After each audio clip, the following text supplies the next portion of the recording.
Hello and welcome back to Ace Academy. Realizing he's fighting a losing battle, Ken agrees. Okay. Nikki and I go to support him, but he manages to walk by himself. And as we head back into the bookstore, his co-workers rush out to help, each asking questions about what happened. Nikki and I sit with Ken as we wait for his brother to arrive. Nikki fusses over him and he lets her. And as I watch the two of them, I pay close attention to Ken. He's calm, respectful and polite. And most importantly, he makes Nikki smile. Seems like a decent kid. Give him a chance. Hey, Ken, can I talk to you for a second? He looks up at me with wide eyes. Very same expression he wore the first time I met him. Sure. Amused, I lead into a quiet area behind the shelves. I'm trusting you to take care of her. Okay. Honestly, dude, you could have done this with just, a little nod. Would have been plenty. Oh well. He blinks blankly before his eyes open wide again. As his face goes pink, he bows at a perfect 90-degree angle. Of course. Thank you for your trust. You don't have to bow. He returns to an upright position. Yes, as I understand it, the job of the Big Brother is simple. It's her life, she can live it how she chooses. But if you break her heart, I will kill you. I own multiple swords. That might just be me. Admittedly, none of them are sharp. I'd have to borrow my friend's sharp sword. Yes, I know several people who do own sharps. And he was... I actually had it with him at the last session. And it's great whenever somebody brings a sharp along, because it's basically a case of, can I play with it? Certainly. Everybody, I'm about to play with a sharp sword. Please stand very far back. And it's amazing how different sharps feel to blunts. I mean, they just... you can hear and feel how they cut through the air. It's amazing. Anyway. He returns to an upright position. Sorry. Don't apologise. Sorry. I glare at him and he shuts up. Hey, this is kind of fun. I might actually enjoy this turn of events. Okay, let's go back. Nikki bombards us with questions upon our return. What was that all about? Why wasn't I invited? Why did Ken bow? Yeah, Ken, why did you bow? I grin devilishly at him, daring him to answer. It's because he's, my senpai? Yeah, sure, why not? Nikki stares at him blankly and then shifts her attention to me. What did you do? Nothing at all. Isn't that right, Ken? Of course. Nikki pouts, but I can see the trace of a smile. Guess she's glad we're finally getting along. A few minutes later, Ken's brother shows up, and he convinces Ken to go to the hospital and thanks us for our help. And with Ken safe, we head home. Nikki lets out a huge breath when we step into the living room. Her face is unusually serious. She hangs her head out and stares at her feet. I'm so sorry. Why? If I hadn't gone to visit Ken, I wouldn't have lost track of time and stayed out so late. And then I wouldn't have gotten into this mess and made everyone worry. Nikki, what happened wasn't your fault. She glances up at me. But if I... No. None of this is your fault. What happened is the fault of those guys. And if I ever find out who they are, I am going to finish what Ken started. Nikki smiles weakly and nods. I think I'll go take a shower. Sure. As soon as Nikki goes upstairs, Kaido pops his head out of the kitchen.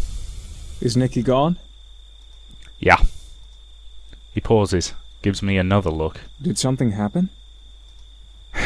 I debate telling Kaido about the incident, but I don't want him to needlessly worry. Looks like he has something else in his mind. Nah, it's fine. What's up? I heard back from the PI. What did he say? Ezra Wilson. The drunk driver? Yeah, what do you really know about him? He and Dad used to work together at Midori Energy. they were on every project together. He used to come to the house all the time while we were growing up. I thought he and Dad were friends. My voice trails off. His blood alcohol was far over the legal limit, and it's not like the cops could ask him about it due to his coma, nor was there any evidence which indicated it was more than a cut-and-dried drunk driving accident. There was no incentive to investigate further, so that was all that was listed in the report. Well, it turns out Ezra was stalking your father. I frown. That doesn't make sense. They saw each other every day at work. Why? The PI read about a huge fire at Midori Energy the week before your parents' accident. He spoke to a few people and found out that the fire destroyed important documents which contained all the research for Midori's latest project. I rack my brain. I think I might remember hearing something about that fire. The documents which were destroyed was your father's and Ezra's research. Dad's research? I tried to recall Dad right before the accident. He seemed a little more worried than usual, but otherwise didn't give any indication that anything was amiss. Shouldn't he have been devastated by something like losing years of research? Not to be sensible and backed it all up.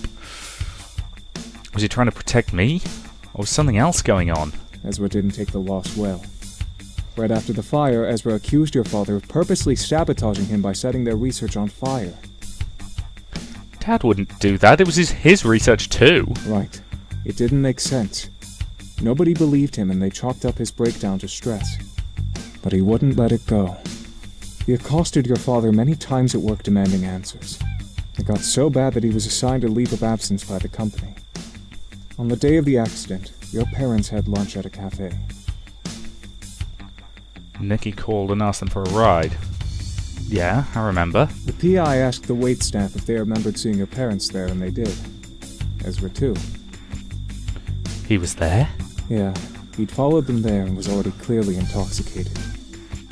He demanded that they pay him all the money he would have made upon completion of the project. Obviously, your father refused and continually maintained his innocence. Ezra became so disruptive, the manager had to forcibly remove him from the cafe. That's when they received the call from Nikki. And I guess Ezra tried to tail them, but ended up running them off the road? Kaido nods, looking more grim than ever. Now, something doesn't add up. What research is important enough to kill over? And if Ezra was driven to madness after losing his life's work, why was Dad barely affected? And then there's the convenient timing of Akira's copycat core. How much time has passed since the accident? Since the fire? Enough for the company to piece together and just enough of the research to turn a profit? Uncle Kaido? He looks at me. I think the research that killed Dad has to do with my core. He hesitates and nods slowly. You might be right. Wasn't there an encrypted piece that Valerie wasn't able to unlock? Maybe that can help make sense of all this. I need to take another look at it. I need to go look at my core. Uncle Kaido doesn't try to stop me. You do what you need to do. Just be safe. Thanks, Uncle Kaido. For the second time today, I race to the garage and hop back on my bike, and then I drive to Ace. The campus feels even more empty than usual. Even though it's after hours, I have no trouble swiping into the hangar, and all is quiet except for the sound of my footsteps. I can't get to Eagle fast enough, and as soon as I do, I plop down at the terminal and boot up the computer. I follow the instructions Valerie left for me, and I'm greeted by the password prompting screen she showed me earlier. She said there was a hint there. Let's see what it says. The screen is a scrambled mess of words with no rhyme or reason to them. I read through a couple of times, making sure my eyes don't skip any words. Most of them mean nothing to me, but a select few stand out.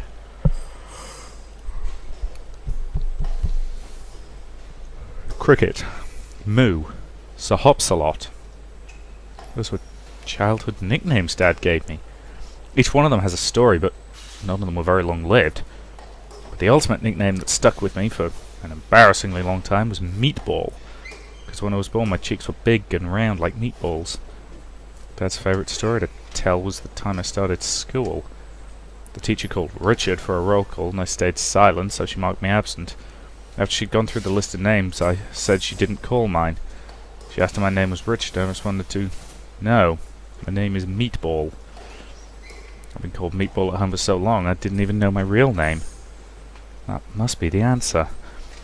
I apprehensively type Meatball into the password prompt.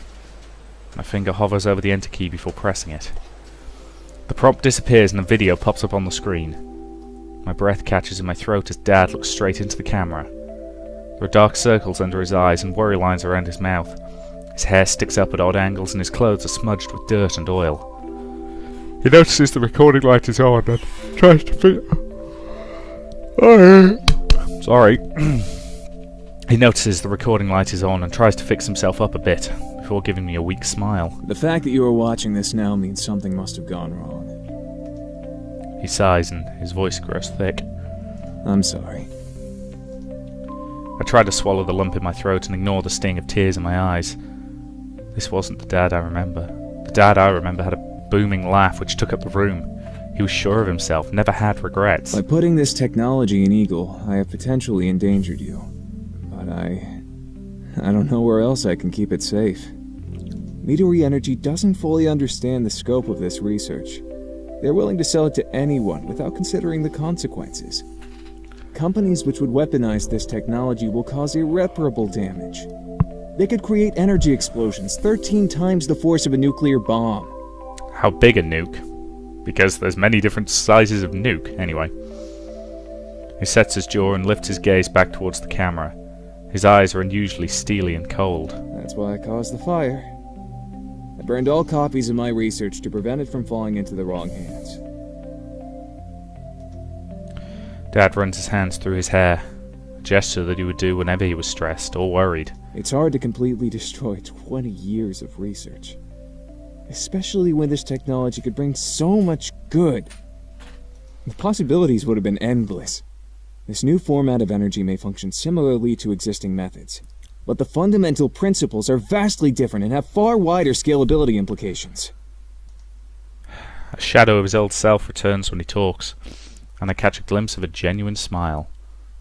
Dad always was a bit of a dreamer. Then his face becomes grim. And that is why this core is sitting in Eagle now. His piercing gaze stares straight into my soul. I'm sorry for getting you involved. I'm sorry I couldn't follow through with what I started.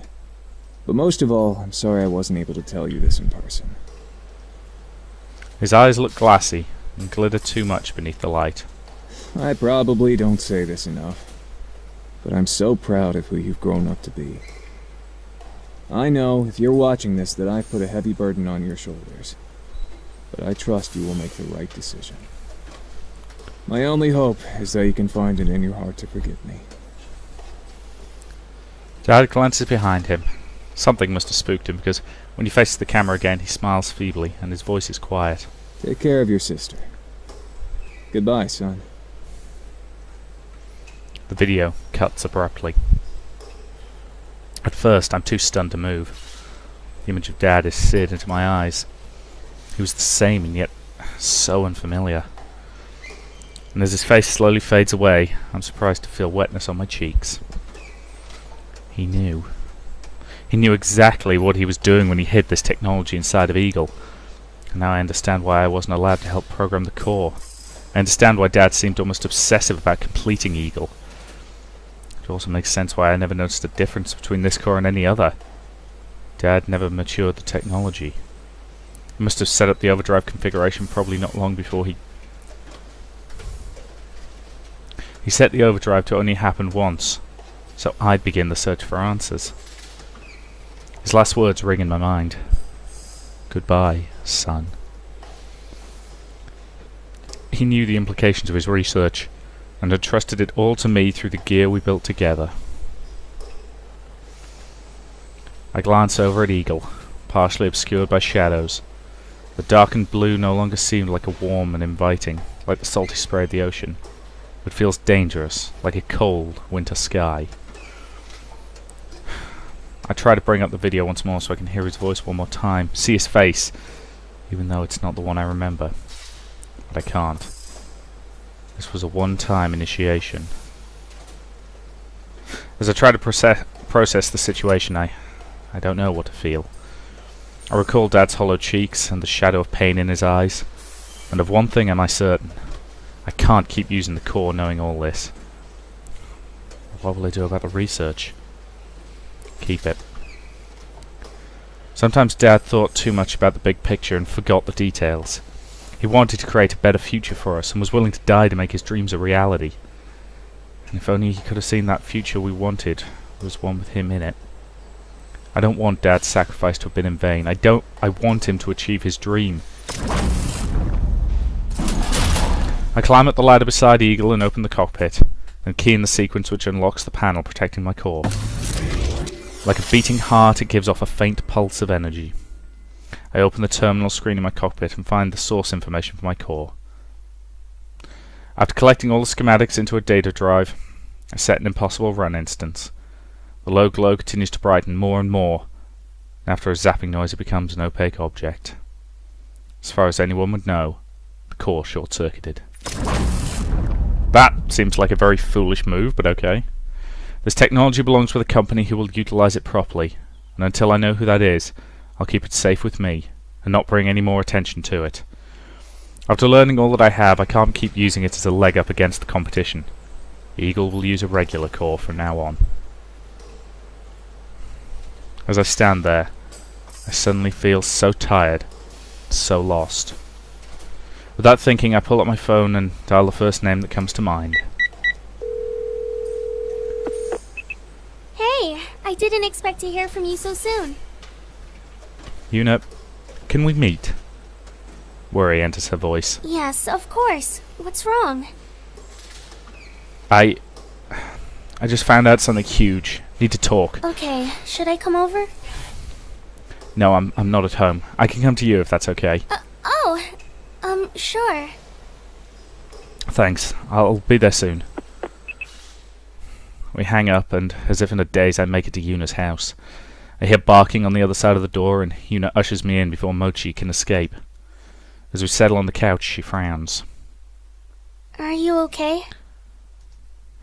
Mochi leaps onto the couch and places a paw on my leg, and I absent-mindedly pat his head. I think so. Looking around the familiar living room, I once again note the immaculate cleanliness of the place. Your parents back? She shakes her head. They're coming back tomorrow. Right at the start of exams, huh? As if I won't be stressed enough. I thought you didn't like being in this big house alone. Not usually, but now that I have Mochi... I feel a strong tug in my lap as Mochi bites at my jacket. Mochi! No! Yuna scoops up the wriggling puppy and puts him on the floor. He whines and scampers under the couch when Yuna continues to chastise him. When he disappears, Yuna peers at my clenched hand. What's that? I hadn't realised I brought this with me. I open my hand to reveal the drive. Yuna cocks her head to the side and gives me a questioning look. It's the data to my core. Did something happen to your core? Not exactly. Then why is the data in a drive? I downloaded it. She pauses and fixes her big blue eyes on me. I fill her in on everything I'd learned. She listens intently to my jumbled mess of a story and only speaks once I've finished. I see. Suddenly, her arms wrap around me. What the... She squeezes me even tighter and lays her head on my chest. Her touch dissolves the dam holding back my emotions, and all the pain and fear and confusion threaten to burst. As my thoughts and emotions swirl with abandon, I cling only to my thread of stability, and I hold Yuna just as tight. We stay that way, until I've had a chance to calm down and regain control of my emotions. Then Yuna gently pulls away. Sorry.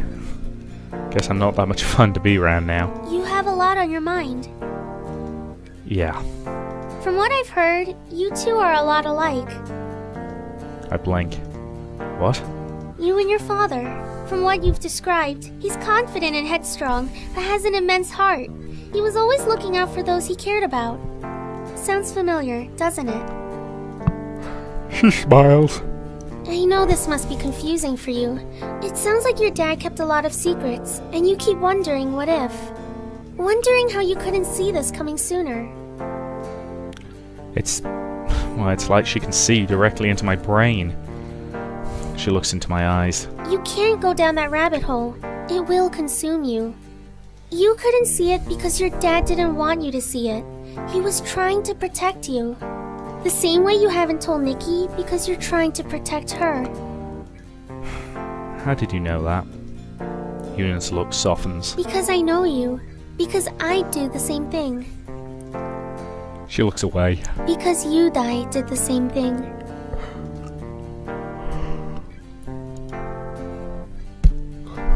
Of course, Yuna understands what I'm going through. Yuna. She smiles and shakes her head slightly. I drove myself crazy trying to imagine all the way things could have been different. But in the end, it just made the grieving process that much harder. I wasn't able to move on until I learned to let go and accept what happened. She leans against me, and I let my head rest on top of hers. We have to keep moving forward, but we don't have to forget our past. Your dad loved you, and that's why he entrusted your course technology to you. I pause. Do you think I made the right choice? She pushes herself up and looks me in the eyes. I know you did. I let out the breath that I hadn't even realized I was holding. Yuna's confidence in me is unwavering, and her strength helps me find peace. There's no use living in the past. What's done is done, and the only thing left to do is make sure I honor my father's final wishes. She snuggles into the back with me, and I hold her close. The silence isn't stifling or uncomfortable, but a warm blanket of understanding and companionship. Thank you. I lean in and our lips lock, and we linger into the kiss, and she melts into my embrace. As we slowly pull away, I gaze deeply into her eyes. And in this moment, I have clarity, and it rinses away all my stresses and fears. It's okay that I don't have the answers now, because I'm looking at my future, and it is beautiful. That's the end, isn't it? That feels endy, yeah. Yes, I see what I mean. I had heard a comment from somebody that this game ends not necessarily on a cliffhanger, but without actually sort of finishing everything off, as 'twere. Interestingly, XZ is listed as one of the producers, which is probably why they used their name for the pop star. Anyway. Yes,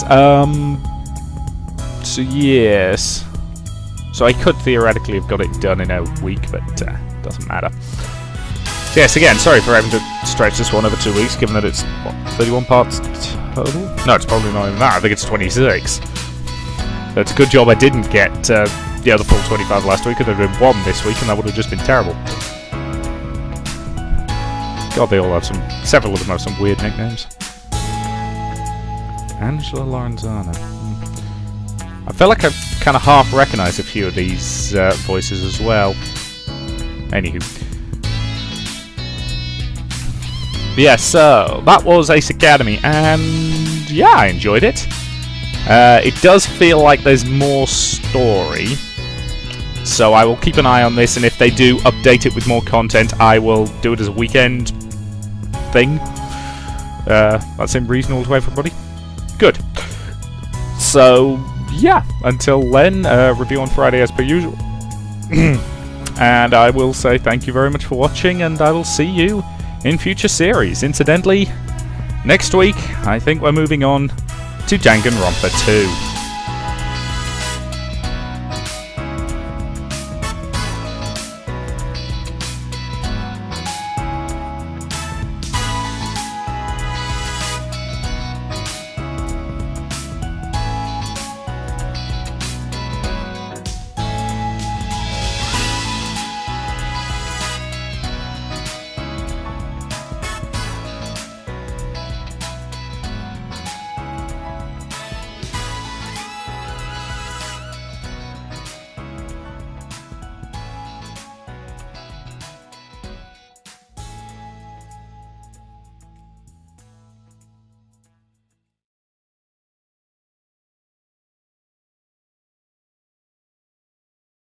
Oh, we appear to have a little bit of extra thing. It says, thank you for playing, Ace. We hope you enjoyed it. We love to hear and incorporate player feedback into future projects. Please feel free to let us know your thoughts on the discussion boards or in a Steam review. With that formality out of the way, it's been a ride. For our original supporters, thank you for sticking with us. For new players, welcome to the Pixel Fade family.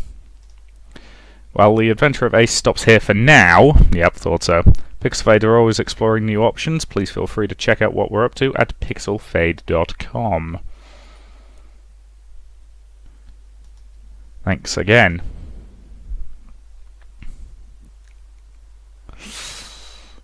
And I'm assuming that's it. Just thinking about it. Yep, there we go. Oh, no. Still here. There's nothing else. This isn't a Marvel movie where you get a special hidden teaser. I get the feeling I just set an expectation that we will have to offer something after all this text. Look, I got nothing. Stop trying, okay? Just press escape or right-click the mouse button and be on your merry way. Really? Still here? Okay, maybe I might have something to share. Are you ready? Here goes. Ace Academy Supernova. Sorry, that's not actually a thing. Though I will say that mock reveal somehow ended up looking pretty cool. For realsies though, we're excited about the next visual novel currently in development. Check out pixelfade.com for details. Thanks again for playing. Goodbye. Goodbye. The game ends here for real. Hold on, Pixel Fade. Did you really just end the game like that? Yes? Nope, not acceptable. We're sorry. Ace is a crowdfunded project and we did our best given our resources. Actually, the length ended up almost twice as long as we had originally planned. We stretched it out as long as we could. So if you had more resources, I could have a longer game. Indeed. As an indie team, your support will directly impact the scope of our projects, including future ones. Alright, I'm moderately interested. How do I help? Feel free to check us up on Patreon. Oi! Nobody goes to my Patreon. I'm not sending people to yours. Alternatively, we'll be crowdfunding our next project in the near future. Please consider pledging then. Thanks for the info. No problem. Thanks for your consideration and understanding. Have a great day. Right, we're finally done. So yes, thank you very much for watching, and I will see you in future series.